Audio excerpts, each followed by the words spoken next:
Па толку време се спрема за Карпуш, понудата ти е зеро.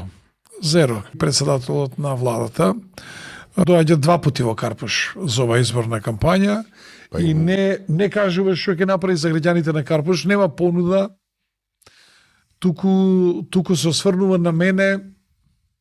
Он знаел јас со кого сум во тајна коалиција, он знаел не знам за кого сум работел и така, кој ќе сум бил ја ако не сум бил градоначелник и така натаму, тоа се смешни работи, но понуда за граѓаните нема. И еве јавно ќе го прашам.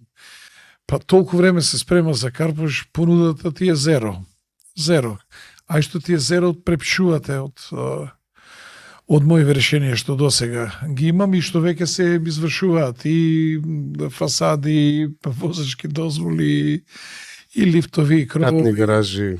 И се сликате сегде на плоштади кај што јас сум ги направил, никако да се сликате од негде кај што не е направено.